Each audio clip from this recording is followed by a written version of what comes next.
you have to understand that your brand's not for everybody, nor should you want it to be. And I think one of the quickest ways to fail in life is try to please everybody. So I try to be a good human being. I try to be honest.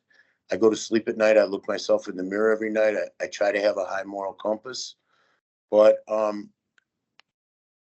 at the end of the day, um, you just you have to be open, you have to be honest, and you have to have authentic conversation. And when you make a mistake, the greatest skill in the world is to be able to go, I made a mistake.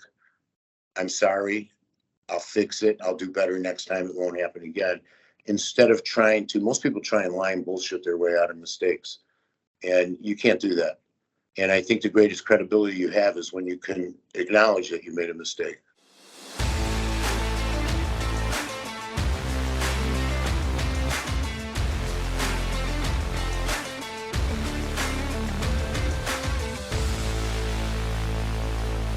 Welcome back, everybody. It is Over a Pint, the podcast that focuses on marketing. With me, as always, Mr. Kurt Lingle, my co-host today. You got me, Pat McGovern, Director, New Biz Development over at Acedia, and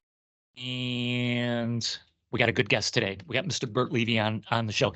A lot of times, Kurt, you know this, obviously, right? Mm-hmm. Because you're on with me all the time. We're talking to a lot of people in marketing. Today's a little bit different. We're going to kind of the sales part of go a little heavier in that with Burt because he's got just a fascinating background. I'm not going to go through everything with Burt. He's going to introduce himself, but just say right now he is Director of Strategic Engagement for Chicago-based Kumo Partners. We'll talk a little bit more about what that is and what he does there. But his history and what he's done is freaking off the hook.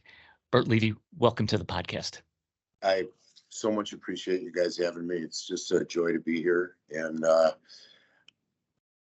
I love saying this, that anytime somebody wants to meet with you to understand why you are the way you are, I think that's just a gift. And I appreciate the gift today. So thank you. Awesome. Burt, welcome. Let's start with this. Why don't you give us the elevator speech about Burt Levy? I mean, you've got a ton of experience, but help sum it up for us.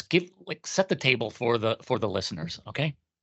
All right. So in short order, I enjoyed a magnificent 22-year career at the Chicago Sun-Times. I love the media space.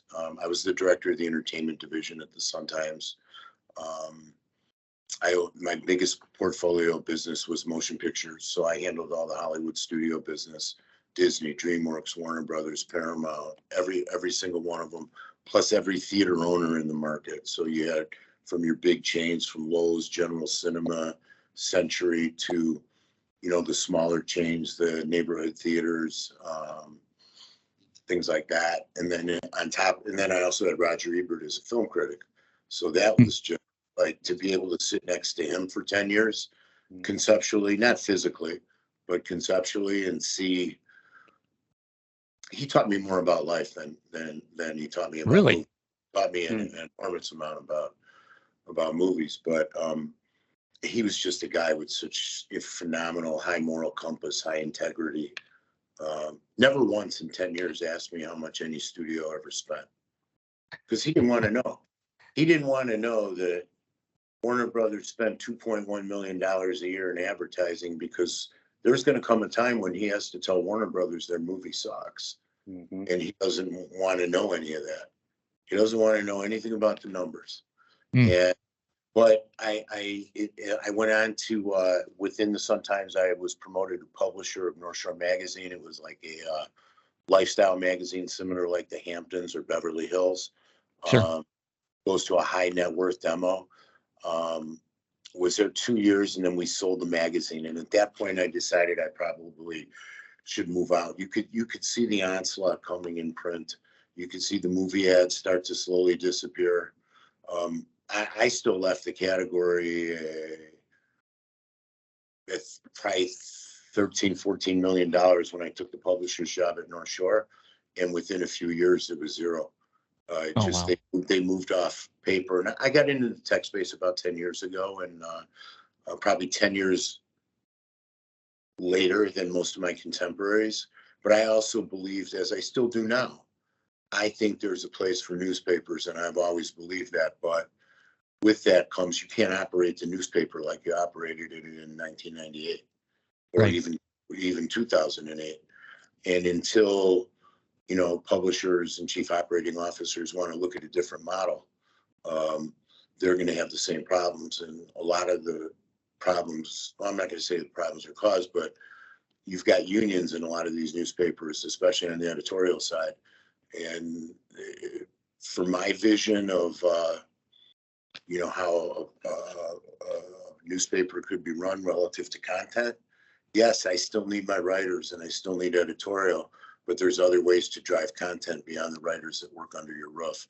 And that's where I think the editorial could, the unions could be an issue, but that's neither here nor there. I'm not going to be doing that. But I moved into the tech space, and I'm currently the director of strategic engagement at Kumo Partners, which is a Microsoft 365 consulting firm that specializes in data automation and integration and low code, no code application development. Cool. So there's a lot there, Burt. Kurt and I were talking about this before you got on. And 20 plus years with the Sun Times. That's just an amazing run. Talk to us a little bit about that your role there. You were head of the entertainment division, right? You said movies it was your biggest client. Like,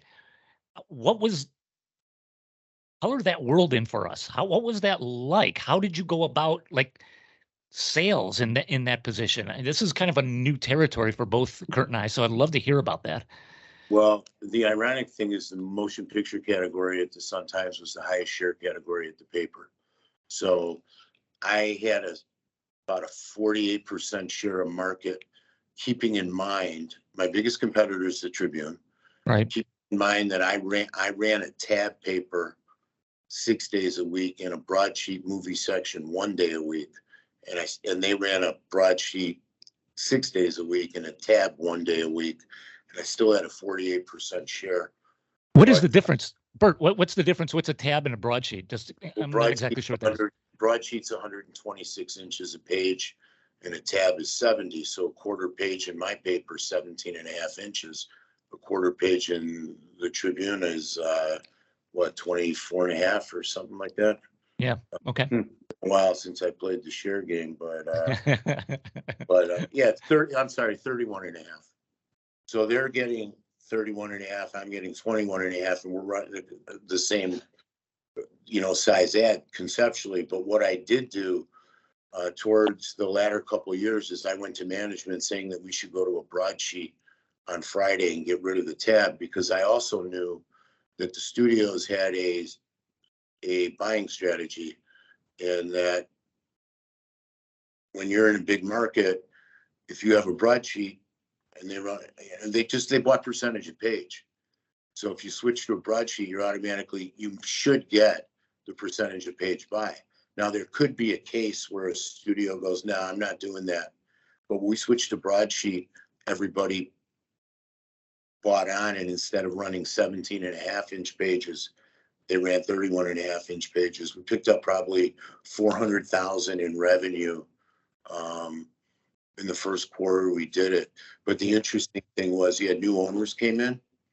And this is what amazes me about owners, especially in media. They do things to do things, but they don't ask. And they just decided, no, we're gonna go back to a tab page. And they cost themselves market share and they cost themselves revenue, but nobody sat down and asked, what are we gonna, should we do this, and what will be the end result? Right. So Burt, does talk to us about your kind of how it worked. Like, would the studios connect with you? Would you have to reach out to the studios? How did that sales transaction, work with newspaper? It's a great question. So there were two major agencies in Chicago that represented the studios. One handled Disney, DreamWorks, Universal, and Warner Brothers. and that was John Iltis and Associates, and the other one was Allied, and they basically handled everyone else. They handled Paramount, not Warner, Fox Searchlight, not Sony, but they pretty much handled everything. And then the other agency handled 3 to 4 studios. And before I took over, I had a predecessor who did a fantastic job, but he felt that he could engage with the studios once a year at the convention in Las Vegas, which was then called Show West. Now it's called CinemaCon. And he would go out there and meet with them once a year. I said we need to do better. So I made it a point to go out and see the studios a minimum of 2 times a year, not including the convention. And I would go see them in their offices in LA. So I would always do a fall trip and a spring trip. And the goal of the fall trip, get there before the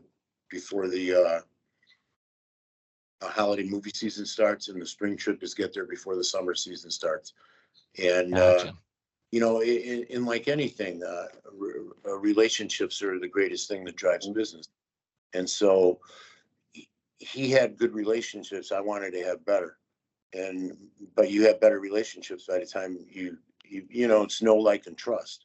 I'm new. Yep. This guy been this for, you know, probably 15, 20 years, and then he retired. So they've got to learn to know, like, and trust Burt. So it was important that I established FaceTime with them.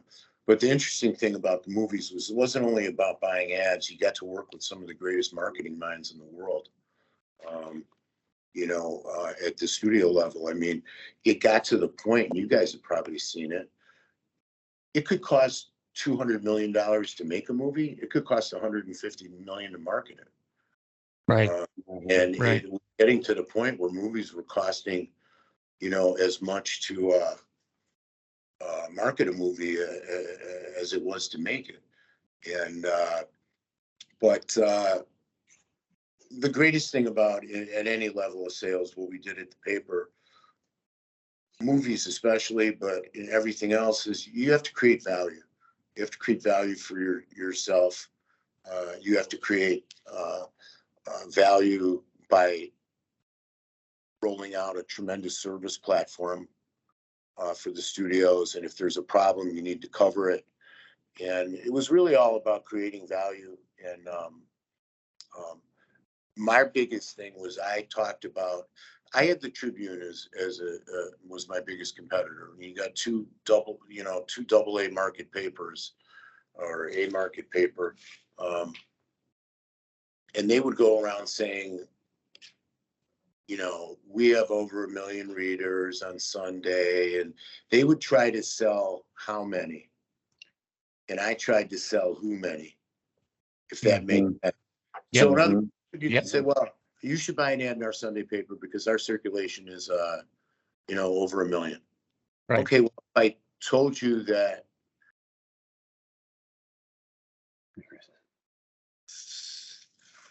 I can't remember the exact number. Was it 30 some odd % of that number is an audience that's 65 plus? So now Paramount, you still going to put Rugrats in Paris in the Tribune? Yeah. So it was about really, they just tried to sell a big number, and we tried to quantify the number by who our audience was, not how many of them we had. Hey, Burt, it's an interesting point you brought up. Very early in my career, before I got into the advertising agency world, I spent some time in ad sales, and I had a boss, my first boss, and he'd always say, he's like, I've never seen a rating point walk in the door and buy something. And his point was well taken. He's like, it was kind of what you're saying. It's like, you know, at the end of the day, some of this isn't just science. Some of this is also about the whom, you know, who we're selling to versus just basing it off a number. I do want to ask you a couple questions, and I'm going to try to keep it somewhat simple a little bit. Your arena has been really, you know, it's in the sales world. And I look at it almost as like, you know, you're out there trying to help serve, build partnerships. I mean, I think it's much more than sales. And we get a lot of people on our program, and they talk a lot about, you know, these are marketing directors and how the title is switched. Like, we got to separate sales and marketing. You know, I think salesmanship is such an important skill to have. I don't care what it is you're doing. I want to know from you, one is, you know, outside of the smarts that you have, because clearly you have it, you know, the industry and you're talking through things, and I'm like jotting down, like, what do you mean by that? How much of what you were doing was based on the relationship skills, soft skills that you brought to the table? How important was that in your career and your success? And then the other one I want to ask you about, because before I forget, you had mentioned you think there's a place yet for newspaper, for print. Most mediums come full circle. I've seen it. You know, there's always, I mean, TV, you know, it's like, it's now something like we never would have imagined how it lives online. Talk to us about, like, you know, why your thought behind that, how you think like there's going to be a place for that, or how do you see that moving forward, and what, in some way, shape, or form? I threw a lot at you, but I want to pick your brain on these two things. Since what you said last sticks in my mind first, I'll go that way, and then you could walk me back to one. But I think that, you know, it's like anything. It's all about content, and you have to create your content that people want to read, and then you have to let them know where it is and how to get to it. I think content's really important. So here's an example I use. There's if you can develop a strategic partnership with, as an example, let's say an influencer, okay? And let's just take off the top, let's take Katie Austin. She's a fitness influencer, health and fitness. Her mom is Denise Austin, who was the, you know, queen years ago of the fitness workout tapes. Her aunt is Tracy Austin, the former Wimbledon tennis player. Katie's out of the West Coast, out of LA. And you look at somebody like Katie, and she is doing something that's very appropriate to everybody, health and fitness. She talks about eating well, working out. She's got 398,000 followers, almost 400,000 followers. She has more followers than, as an example, the Sun-Times probably has circulation, more than the Daily Herald has circulation. And if you can create a strategic partnership where maybe she will do a workout class live online. She does them for Sports Illustrated. She does them for some other publications. And now you can get a workout in with a workout expert. You're going to drive people to your product. And that's just one way of doing it, is strategic partnerships with people that have big numbers. And I know in the newspaper world, you know, it's like, what comes first, the chicken or the egg? Is advertising more important because we bring in the revenue to pay the writers, or are the writers more important because they do the writing to bring the readers? Well, right. Over the years, I've seen columnists in the Sun-Times that, using the Sun-Times as an example, they've been there 30 plus years. They got 12,000 followers, and they're main heavy columnists. That doesn't seem right. You know, and sometimes these influencers are the way to go with strategic partnerships. Some that are specific to fashion, some that are specific to health and fitness, some that are specific to entertainment. The two greatest categories we had at the paper were sports and entertainment. You know, the Sun-Times always had a great sports section, and entertainment, the Friday section was the best. So, Burt, are you saying that for newspapers, like, to evolve, they need to focus on key partnerships? Is that where you're going with this? Me personally, if somebody said, would you come and run our newspaper, I would need to be able to seek out strategic partnerships beyond what's underneath my roof. I think so. I mean, obviously the old model's not working. Yeah. I mean, for sure. You know, I kept circulation data from like 19 1981 until 2010 of each paper, daily and Sunday. And every year they've gone like this, straight down to the point where, I mean, they've lost so many readers and so many subscriptions. So they're kind of in flux, and I don't know what to do, but obviously the old model's not working. And I haven't heard any better suggestions. But most big newspapers are tied down for the editorial unions they have, which I don't know if it would preclude them from working with, other partnerships like the one I just detailed, but there's something there, but I don't know enough about the union arrangement to really comment on it intelligently. Yeah. What about Kurt? What was the second part, or the first part actually? Just to keep it real simple, I appreciate the world of, I don't know, call it what you want it. Let's just call it what it is, sales. But I look at it as a way to serve people, help people, build partnerships. My question for Burt is, how much, clearly you have some good soft skills, how important, how is that, clearly, like, how important do you think that is? I don't care if we're talking to someone that is a marketing analyst or someone that was in charge of the paper or whatever. It's like, I clearly, I think you go farther when you have those good soft skills, and I appreciate what you're bringing to the table. So I'm kind of glad you're on. Talk to us about how that benefited you. I don't care what it is you're doing on a day-to-day basis, but those are skills that are inside of you. Why do some people have it and why do some don't? I mean, let's just be blunt. Well, I think, something I've kind of always lived my life around is make a sale, earn a commission, make a friend, earn a fortune. And I think everything really starts with relationships, and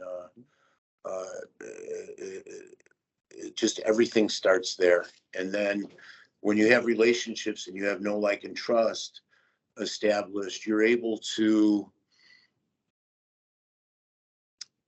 come to them with ideas. Like, I'm quote unquote, I'm not a marketing guy. Okay. So I just emailed the CEO of a large restaurant chain, and I said to him, I offered him a marketing idea. I said, listen, you could do with it what you want. It's just a thought. But I think something like this should go up in every, for sure, women's bathroom you have at every restaurant. But to really play both sides, put it in a men's bathroom too. Okay. What it is it says, it's framed. It's in a frame. It says, are you on a date that isn't going well? Is your date not who they said they were in their profile? Do you feel unsafe or even a bit weird? Is someone bothering you or making you feel uncomfortable? We're here to help. Just go to the bar and ask your server for an angel shot. Neat, someone will escort you to your vehicle. Dressed, someone will call you an Uber or Lyft. With a lime, we will call the local police. We will handle things discreetly and without a lot of fuss. We want you to know that you are in a safe place and in good hands. I think if this chain put this in there, and they're large, they have probably in Chicago, probably 50 restaurants. The media would it's the greatest PR piece that you could do. And it doubles both as a PR piece and a marketing piece, because with social media out there and just people walking in and taking a picture of this and going, look at this inside XYZ restaurant, probably one of the greatest PR pulls you can have. And then the media gets a hold of it. I haven't seen it anywhere, but I think it's a neat idea. I don't know, it's just a thought, but I've never seen anything like it. Burt, I want to go back to something though that you've been saying, and you said it a few times already, and that is developing know, like, and trust. That phrase, right? We've all heard that, and it's so important.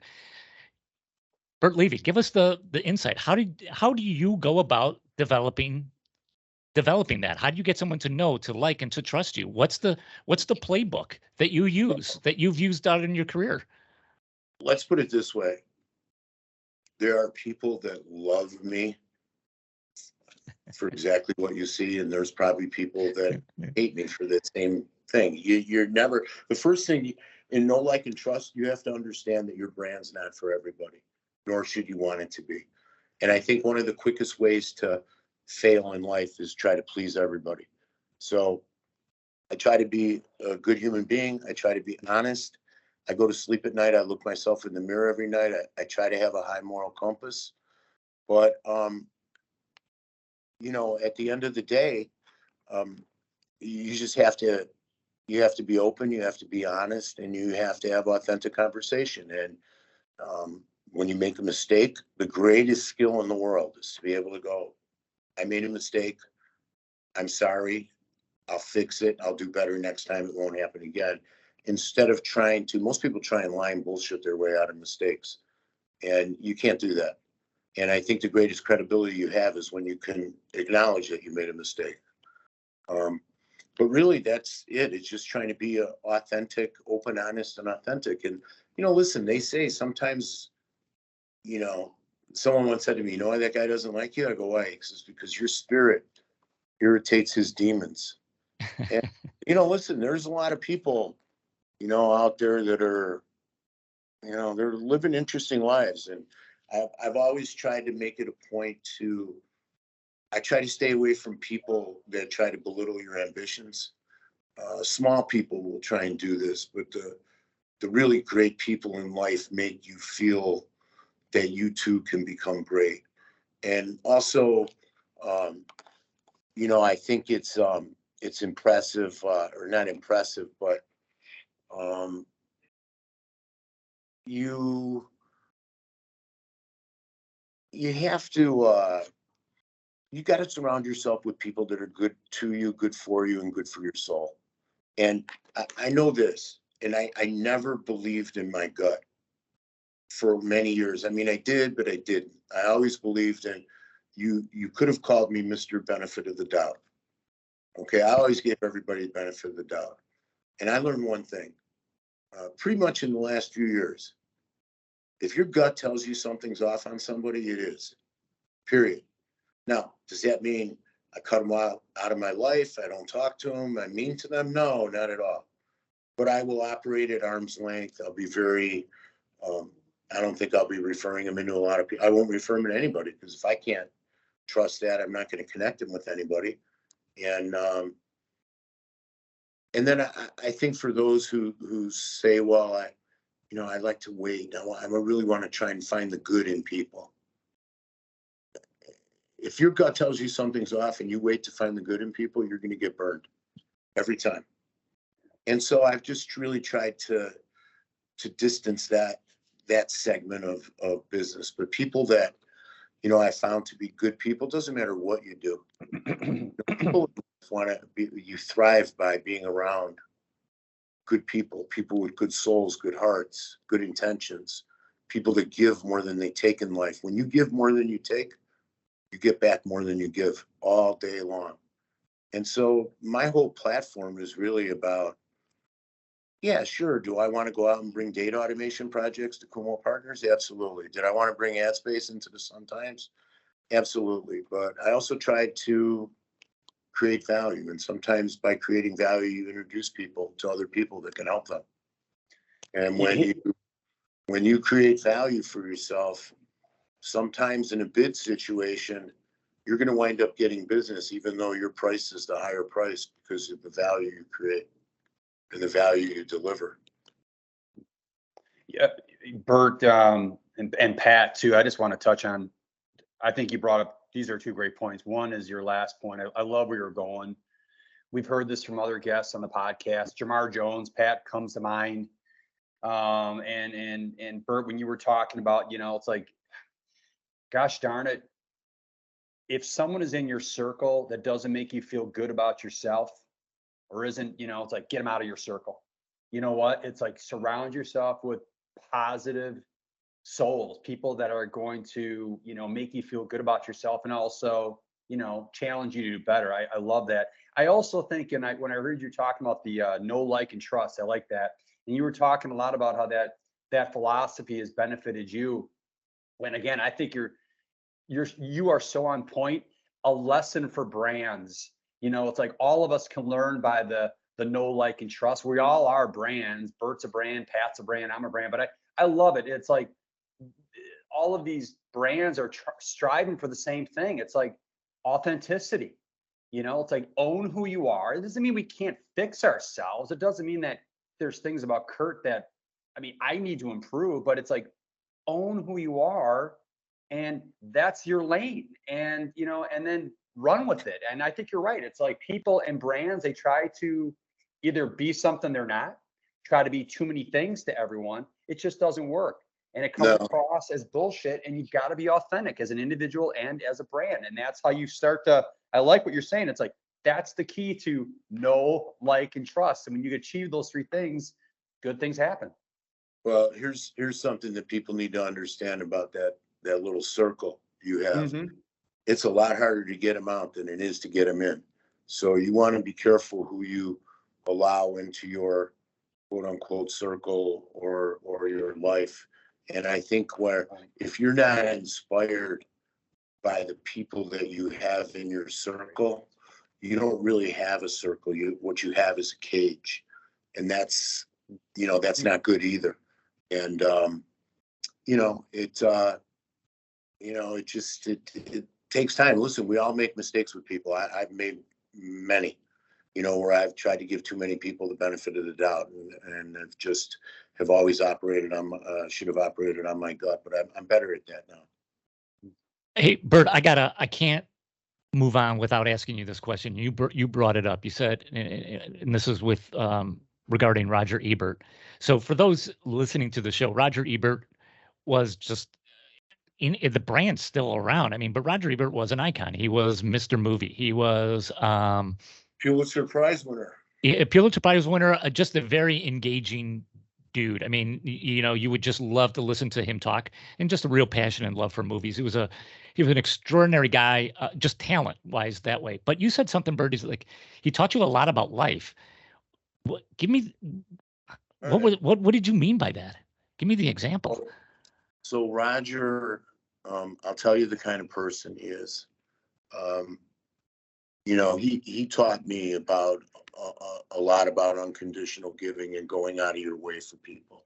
So when I first got the movie responsibility, when we're going to the trade show in Vegas, and they're asking for a gift from each paper that they can put in a goodie bag for all the movie studios that are going to visit our suite.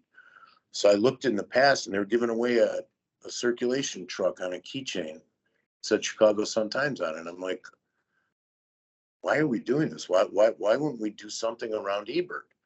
So I came up with the idea, and I asked Roger, if I got pictures printed of you, would you autograph them? I need 330 of them.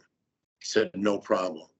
So fine, he did it the first year. It was fantastic. I mean, I gave every person who came into that, every person who got a bag from the newspaper had an autographed picture of Roger Ebert, and people hanging it in their office. And then we put some demo information in a little slide pack. It gave us a chance to market the paper, piggybacking on Roger. So the next year, him and Richard Roper had gotten together to do the show when Roper replaced Gene Siskel. So Roger said, I'd like to include Richard in this. Let's do a picture and autograph both of them. I'll autograph them, Richard autograph them. So long story short, Richard, Roger does them. I bring him at 10 o'clock in the morning, and I get him back at 2 o'clock the next day. Richard had a lot on his plate. So sometimes it would take, first time he did it took a couple weeks. So the next year we did it, I gave the pictures to Roper first. And I get a call from Roger one day. He goes, hey, listen, he goes, where's those pictures you were going to drop off? And I said, well, I'm waiting for him back from Richard. He actually said he'd have them today, and then I was going to drop them off. He goes, why'd you give them to Richard first?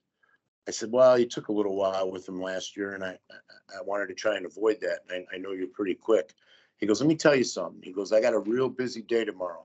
And he goes, I'm not making any promises. He goes, but there's a chance that I might not be able to get to these.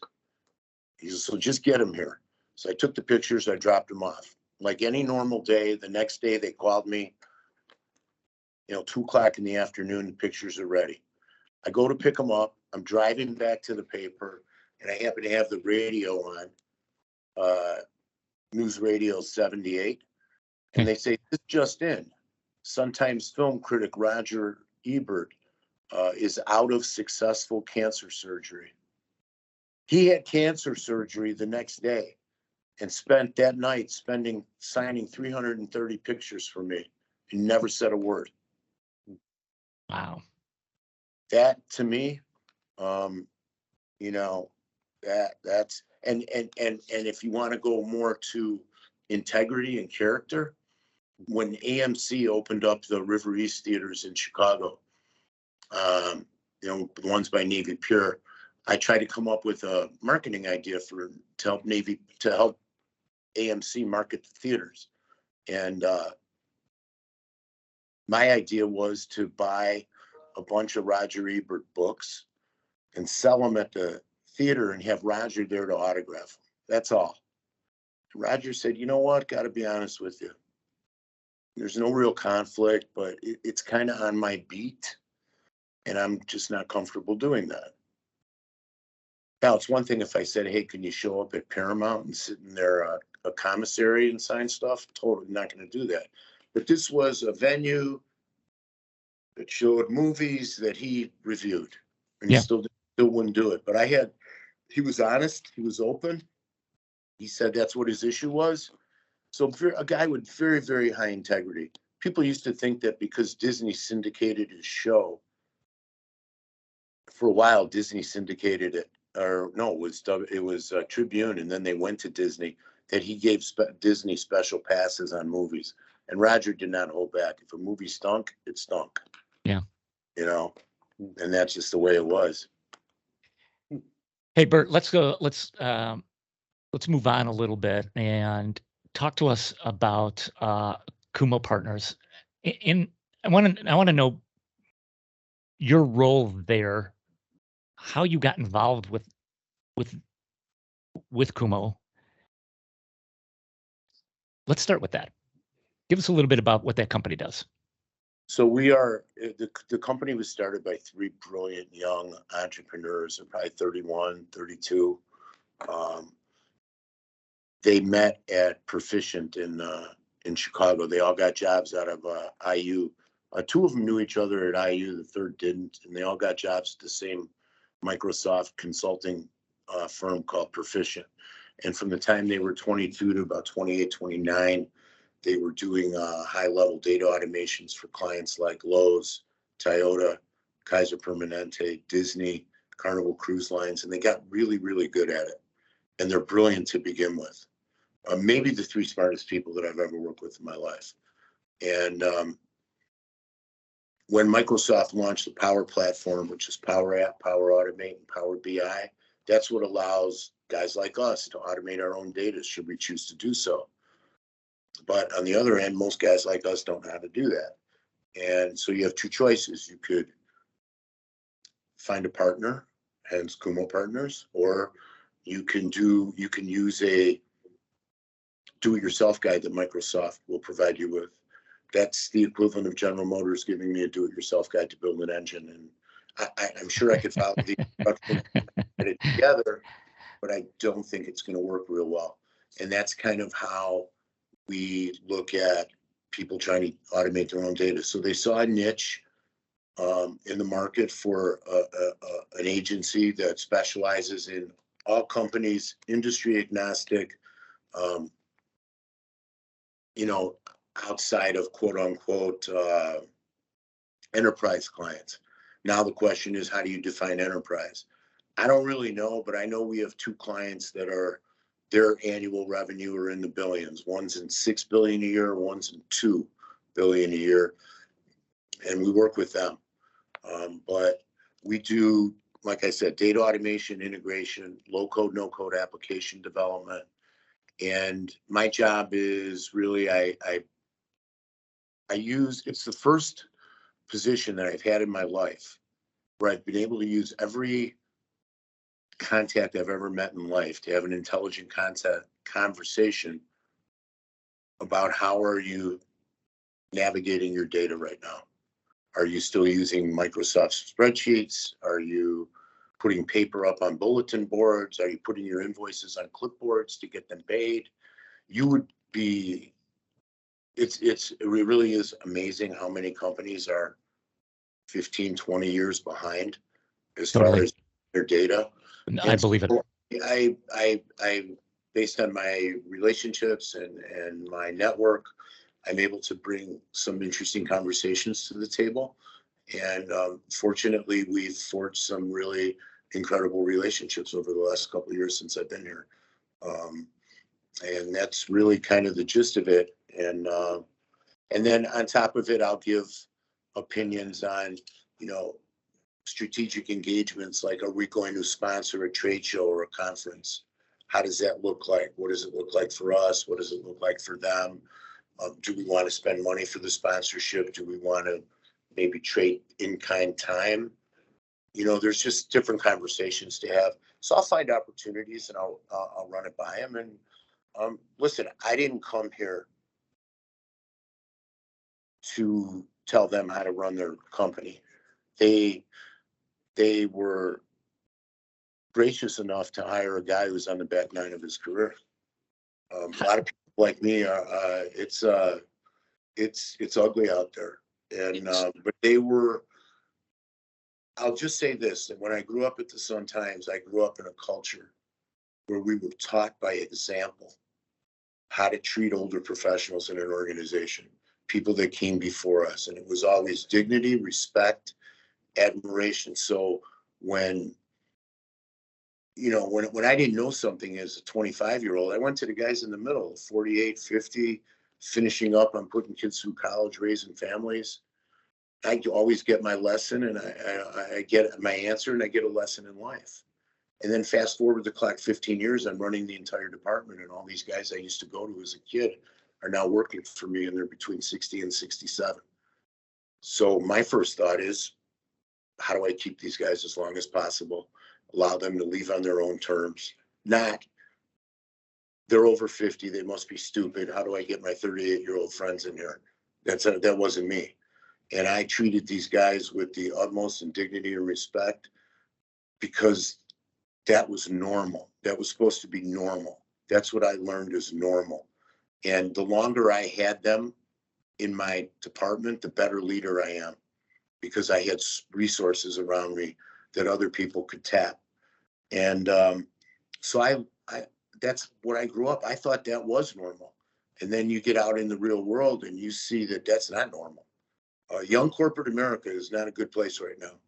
I think there's just some incredible. I think the biggest mistake corporations make is dismissing the value that an older professional can bring with knowledge, wisdom, and especially a great network.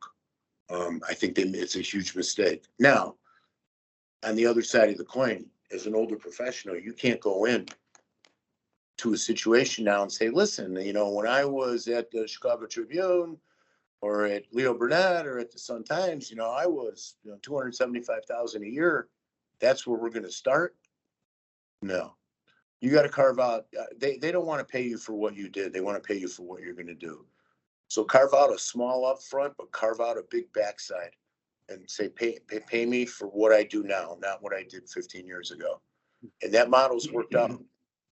Burt, there's so much good stuff there. Let me ask you this though, because the bridge from running the entertainment division at the Sun Times to the director of strategic engagement at Kuma Partners seems like a long freaking bridge. How did your two worlds connect? I mean, how did you get in with these guys? It's really interesting. It's actually a great story, and it goes to everything about make a sailor and a friend, make a sailor and a commission, make a friend and a fortune. So I was in the tech space, but through the outsourced HR space for a few years. I worked at an outsourced HR company where it was a high-tech, high-touch model. Okay, but the purpose of outsourced HR is to convince CEOs and business leaders that they're better off having a third party handle their administrative function than do it in themselves. And in many cases, it's 100% right. When you ask people who handles your HR, Patrick does. He's our CFO. Does Patrick know anything about HR? excuse me, HR? Well, no, but we never have any problems. And then when you do, then it's a reactionary, it's a reaction. You're picking up the phone, you're calling an attorney, and it doesn't have to be like that. So long story real short, my company got acquired, or they called it a merger, except we were the mergee, not the merger. And it was acquired by a company outside of Chicago. And I just found them to, let's see, the most professional way I could say this is their idea of corporate culture and my idea of corporate culture did not mesh. And again, I'm somebody who came from a deep, deep, deep corporate culture about how to treat people. And I know that if you treat people right, you will have very little turnover. And I know that if you treat people right and they get a job for more money, a lot of times they're not going to leave. Yeah. Because the other thing that money can't equalize is culture. And they just weren't good people. They were not, I think they thought anybody over 50 was like a disease. And they actually kind of articulated that a little bit. So I knew I had to leave. But I don't know. I wasn't sure what to do. I mean, I knew on talent alone I could find a job, but again, people look at it and go, "Oh, gee, you're 50. You must be stupid." So I called a friend of mine who had started a business leaders group, and I said, "Listen, and the other thing that was funny about their culture was they didn't believe in networking or connecting or anything like that. Like I could never do this podcast if I was with them now because they want you to they bought a list of 60,000 clients in your area and they want you to make 75 calls a day to set up 5 meetings for the following week. And I'm like, I can make 15 calls right now and get 10 meetings. No, just follow our plan. So every time you do something, I'm trying to hit a set of metrics for a job, to keep a job that I want to leave. And I called a friend of mine and I said, I heard you started this group and I want to hear about it, but I can't come. Why? I explained to him, calls. He goes, oh my God. He goes, I just went through that. He goes, listen, he goes, I just found a new job, but I met these guys. They need somebody like you. They want to take their company to a different level. They did this for a year on their own and they need somebody with your kind of relationships. He introduced me and probably in 10 days we had something together, and they didn't judge me. They just looked at good guy, big network, wants to work, has worked hard, great track record. Let's go. And it's phenomenal. They're, like I said, could be the 3 smartest people I've ever worked with. And the amazing thing about them, aside from the fact that they're just brilliant when it comes to tech, is that they're young, but they know how to build a culture here. And it's a culture of kindness, of respect, of, ask for, they'd rather you, do something and make a mistake than, just ask if you can do it. Take initiative, do things. They're wonderful, wonderful guys, to the point where I like to describe them to people as if you guys had daughters and any one of them came home with any one of these 3 guys, I mean, you'd be over the moon because they're phenomenal professionals, but they're even better humans. And when you get to work in an environment where they respect you for the professional that you are, they're brilliant, they're kind, their whole goal is to build a company driven by culture and kindness, and obviously underlined with phenomenal product, phenomenal work and result. Like from a marketing standpoint, we don't build our product around anything except the user experience that people have after they've used our product. That's what we build the marketing component on, is the experience. We don't build it on a brand. We build it on what people's experience is like after they've dealt with the brand. And so far it's gone really, really well. I couldn't be really any happier. That's awesome.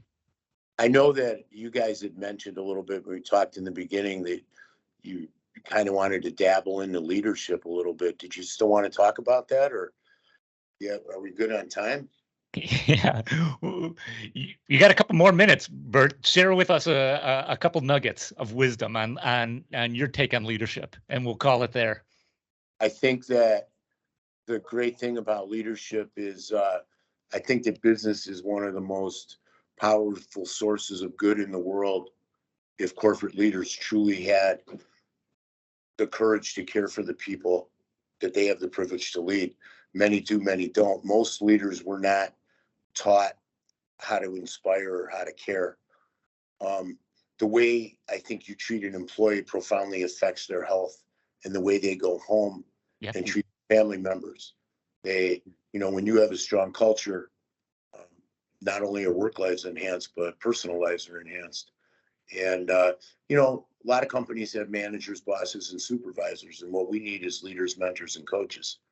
And, I don't think there's enough of that there. And I don't think there's a lot of leaders that focus on empathetic thinking and listening, listening and empathy.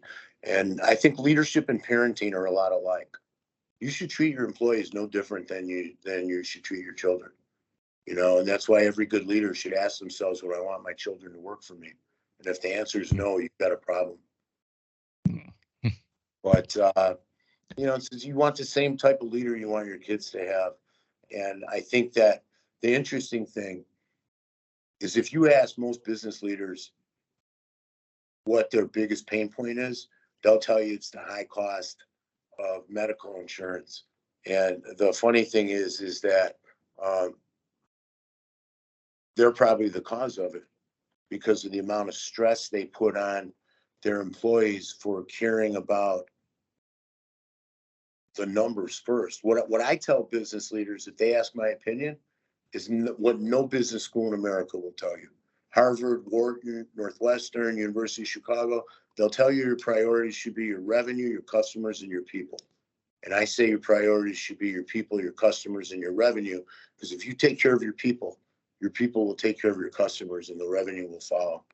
And you don't see enough of that out there this day, with a lot of that. But people think that there's a direct correlation between being an accomplished revenue generator and they go, oh, well, you're a good salesperson, so you'll be a manager now. There's no correlation at all. I got lucky, and then I able to kind of excel on both sides of the ball.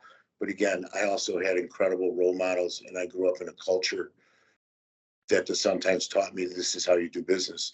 But the greatest gift I got from the Sun-Times, my first day there, ad director, his name was Paul Scatone. I love this man.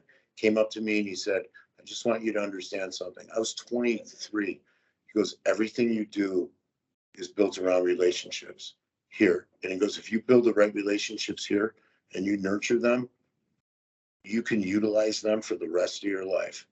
And I'll be damned if he wasn't 100% right. What a great place to stop. Burt Levy, so many great nuggets. Thanks so much for being on the podcast. Burt, I was so excited to talk to you, especially about the Sun-Time gig. I forgot to even our shtick here about going around. Kirk, what do you got? What are you drinking? What's that? What are you having? It's called over a pint. What do you have? I have, but I don't have because I didn't want to pull it out in an office environment in the middle of the day. I didn't want anybody to get the wrong idea. I like Blue Moon. You like Blue Moon? I like Blue Moon. Awesome. I don't drink a lot of beer, so it's a wheat ale. It's got a light taste. It's delicious. I don't like real dark beers. I'm not a big beer. I'm trying to have to keep my girlish figure, and sometimes beer doesn't add to that equation. Well, don't worry about it. We'll make up for all the beer you don't drink. Kurt, what do you have? I'm kind of following suit a little bit with Burt. I don't have one on me, but I do want to plug a brewery today. I want to plug Indeed Brewing. And the reason I want to plug Indeed Brewing is because there is a tap over event tonight. So when this airs, it's going to be over, but we can still promote them. They have a program called Indeed We Can, where they partner with nonprofits where they come in, they do a tap takeover. Tonight just happens to be a tap takeover with an organization that I'm very proud to be a part of. I serve on the board. I volunteer. It's the Ice Age Trail Alliance. So kudos to Indeed Brewing, 530 South 2nd Street, right here in Milwaukee. check them out. Good beer, good people, doing good things. That's Indeed. Kurt, that's an awesome idea. And the pistachio cream ale is absolutely delicious there. So there you go. I'm plugging them. I got a Leinenkugel summer shandy. Burt, you have got the last word. How do people find out about Burt Levy? How do people who are listening to this, if they want to get in touch with you, take it away? I'll say this, nobody wants to be sold, and we don't ever want to be in a position where we have to sell, convince, or talk somebody into this. But everything we do starts with conversation, open, honest, and authentic conversation. And we just throw it out there. If people are interested in finding, any C-suite executive at any level, CEO, CFO, CTO, CIO, or any business leader that wants to find out how data automation can influence to the positive their day-to-day business experience, we would love to have a conversation. And that's the only thing we sell, and we don't even charge for the conversation. And then after the conversation, people will know, do you need it? Do you want us to do it? Are you ready for it? We'll never convince or sell or talk you into it. You either know or you don't. But we love having conversation because there's never two data automations that are the same. You can reach out to me directly. It's Burt Levy, and I can be reached at Burt, B-U-R-T, at Kumo, K-U-M-O, Partners, P-A-R-T-N-E-R-S.com. You can reach out to me directly there.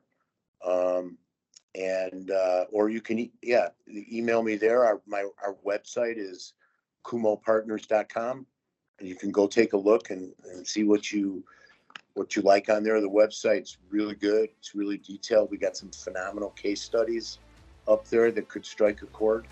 And again, open, honest, and authentic conversation. That's what we're all about. Burt, thanks a lot for being on the pod. Thank you, Burt. Thanks for having me.